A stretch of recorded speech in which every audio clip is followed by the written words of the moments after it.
திருவள்ளுவர் சிலையின் வெள்ளி விழா மலரை முதலமைச்சர் மு.க. ஸ்டாலின் வெளியிட்டிருக்கிறார். அந்த நேரலை காட்சிகளை பார்க்கலாம்.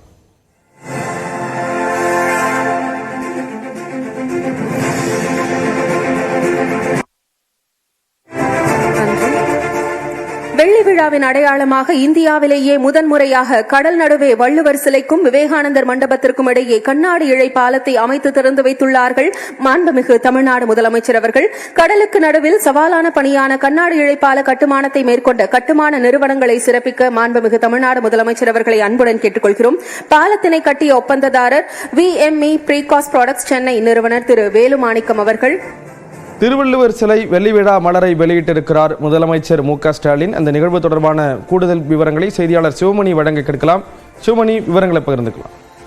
ஸ்ரீராம், கன்னியாகுமரியில கடலுக்கு நடுவே முதல் கண்ணாடி இழை பாலம், இந்தியாவினுடைய முதல் கண்ணாடி இழை பாலம் நேற்று தமிழக முதலமைச்சரால் தொடங்கி வைக்கப்பட்டது.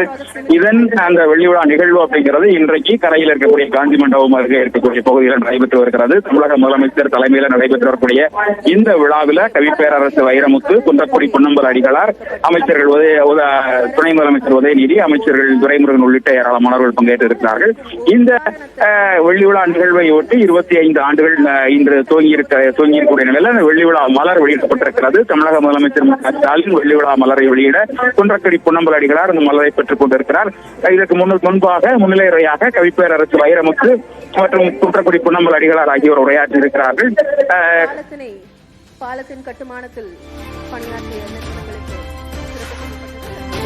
மாணவிகளுக்கு வெள்ளி விழாவையொட்டி பல்வேறு அறிவார்ந்த போட்டிகள் முன்னெடுக்கப்பட்டன. அதில் வெற்றி பெற்றவர்களுக்கு சான்று வழங்கி சிறப்பிக்கிறார்கள் மாண்புமிகு தமிழ்நாடு முதலமைச்சர் அவர்கள். மாநில அளவில் 6 முதல் 8ஆம் வகுப்பு வரை பயிலும் பள்ளி மாணவ மாணவிகள் பிரிவில் 3ஆம் இடம் திருவாரூர் மாவட்டத்தை சேர்ந்த திருவள்ளுவர் சிலை வெள்ளி விழா நிகழ்வு தொடர்பான விவரங்களை செய்தியாளர் சிவமணி வழங்க கேட்கிறோம். நன்றி சிவமணி.